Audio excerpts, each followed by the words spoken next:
It's been a week with the Apple Watch Ultra, and I gotta say, I'm really enjoying it. Yeah, this is a big, huge smartwatch. And if you're not used to wearing such big watches on your wrist, you might find it somewhat difficult. But if you are someone that is used to wearing such big watches on your wrist, let me tell you something. This is a smartwatch. You gotta try it out.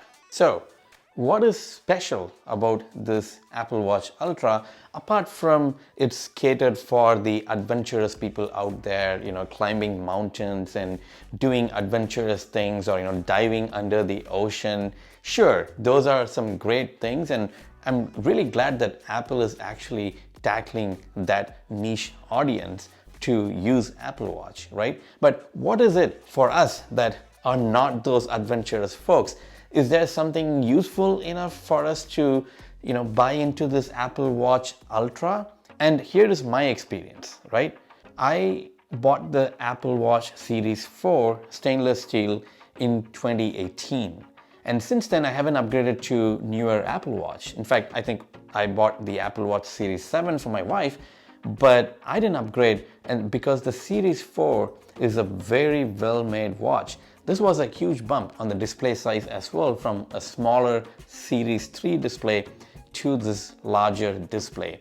And I have been waiting for a reason to upgrade, right? Something different, because every watch, the Apple Watch Series 5, 6, 7, the current 8, looks exactly the same.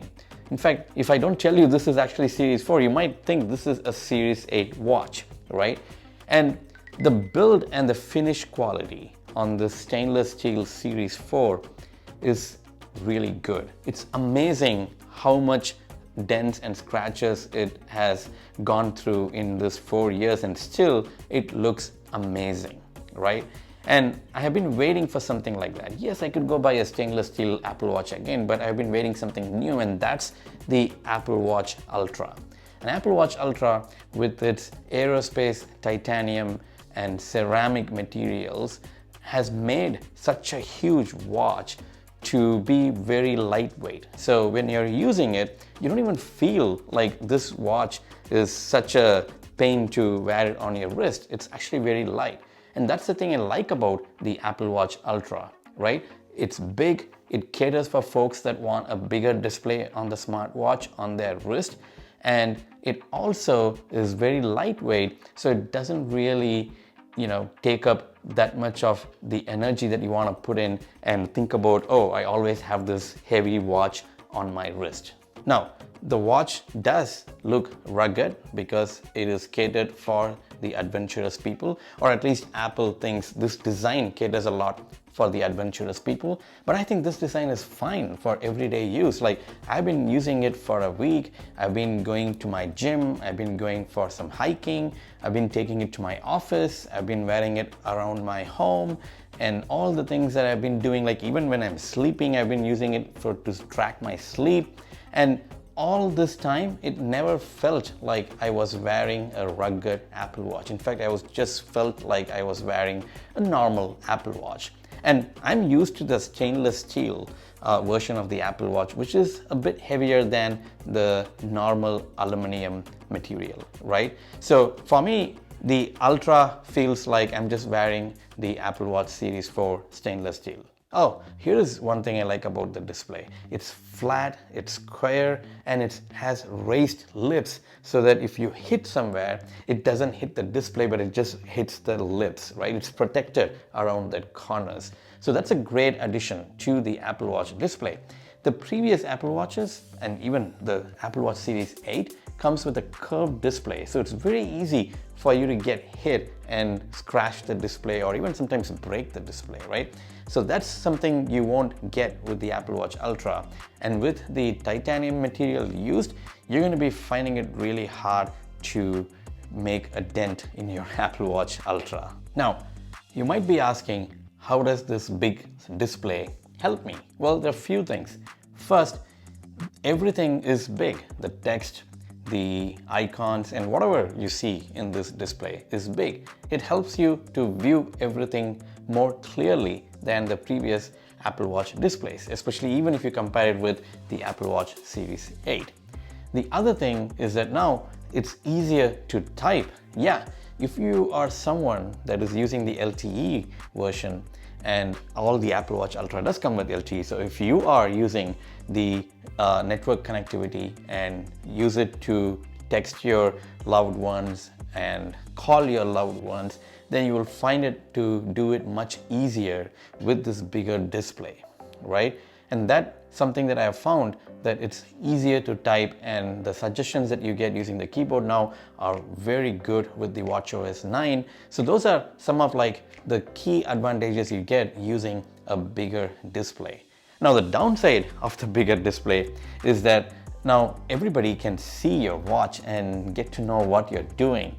That is something hard to get used to, and sometimes I have to like turn off the always on display so that I don't actually have the watch being visible to others. So yeah, if you're going to your supermarket or to a mall, then make sure like you don't show your text and everything to everyone, because the display is huge that others can certainly see your what you're doing on your watch. Now the display is not only big, but it can go up to 2000 nits in brightness. Well, what does it mean? What does 2000 nits mean? Well, just think that it's going to be very bright, and the display can auto adjust itself, especially when you're in sunlight, that the display is still able to brighten it and allow you to read what you want to see in the display in bright sunlight.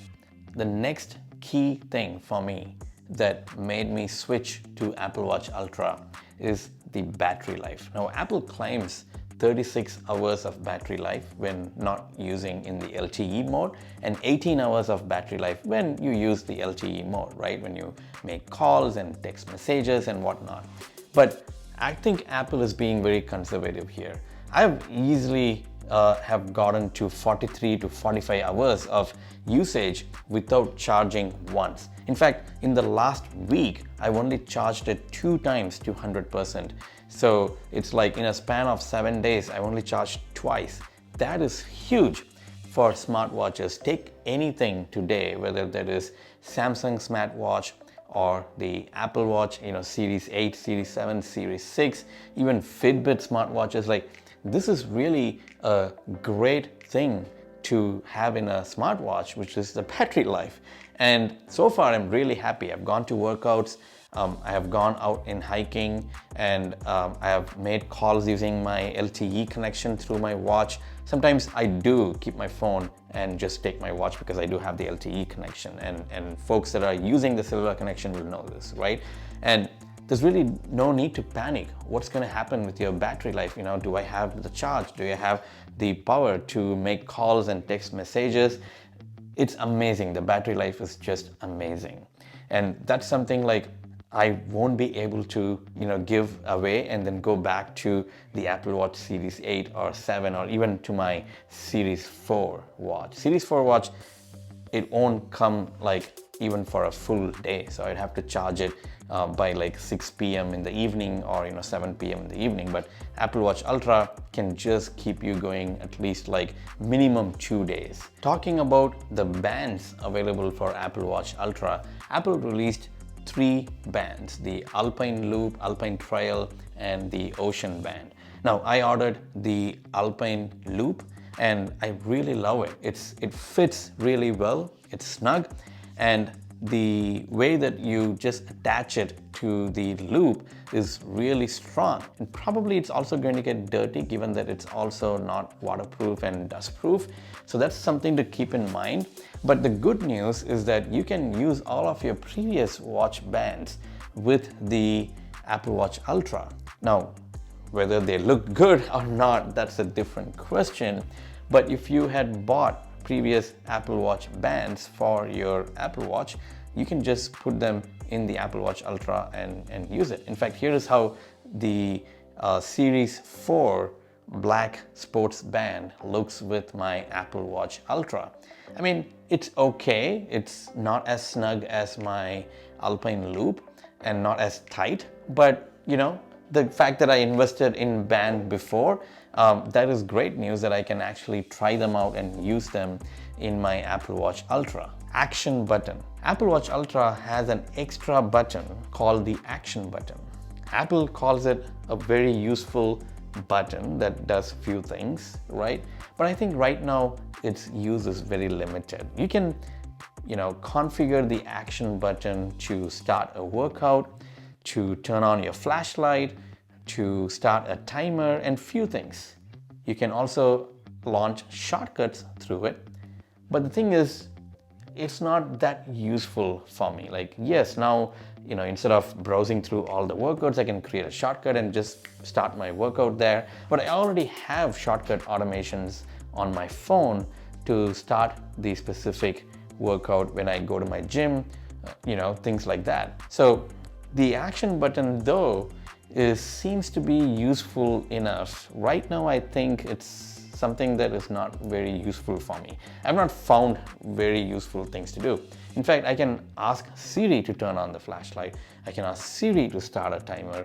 I can even ask Siri to start a workout, which actually I find very useful on my wrist rather than trying to press the action button. Now, one thing action button does allow you to do while you are doing your workouts is pause your workout or mark a specific segment so you know how long it took for you, or measure how much calories you're working out within that segment and things like that. But I think we need some time to evaluate the action button and how useful it is going to be with other applications supporting the action button. But right now, I don't think I'm going to be using that action button a lot, given that I can do a lot of things that what the action button is promising to do using Siri. Now, some of you that are using Garmin smartwatch for hiking and backpacking and to do some adventurous activities might not actually find very attractive to the Apple Watch Ultra for a few reasons, right? First of all, the battery life is still limited to certain hours, which might be a problematic one when you are going for a 2-day backpacking or a 2-day hiking, right? And the Garmin smartwatch also comes equipped with the satellite connection, which we are yet to see that make it available for the Apple Watch and the iPhone. So there are some reasons why you should be sticking with your Garmin smartwatch or any other very specific activity tracking smartwatch if you have one, right? The other thing that I was really hoping to get with the Ultra is the offline maps capability. Now, Apple Maps does not support it, Google Maps does not support it. I'm not sure which app actually supports an offline mode in Apple Watch. So if you're going for a trail or hike, you can load those offline maps into your Apple Watch Ultra and use the GPS to travel through the trail, right? That is something that I would feel a little bit comfortable to use in the Apple Watch Ultra, and that could also be very specific to the Ultra feature. I don't know why Apple hasn't thought about that, or maybe we may get it in the next version. Other than that, there are some emergency features like the Apple Watch Siren, which is really loud, and I think it's going to be very helpful for folks that do want to send a signal and tell that, hey, I'm kind of lost and can I get some help? So how loud is the Apple Watch Siren? Let's find out.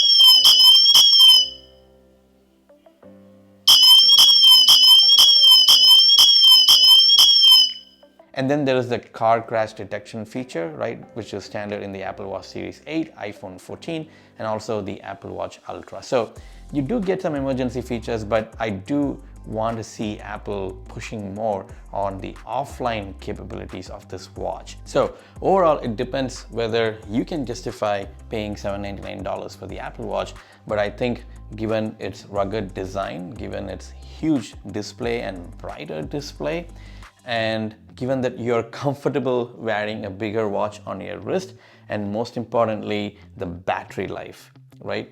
If you want to go through those and weigh in, I think $799 is worth the investment. Now, if you go for the stainless steel Apple Watch Series 8, it may come very close to the $799, and that's where you might have to make a decision whether should I go with the stainless steel version of the Apple Watch Series 8 or just go buy the Apple Watch Ultra, right? I think you'll be happy with the Apple Watch Ultra. So give it a try if you haven't used an Apple Watch Ultra yet.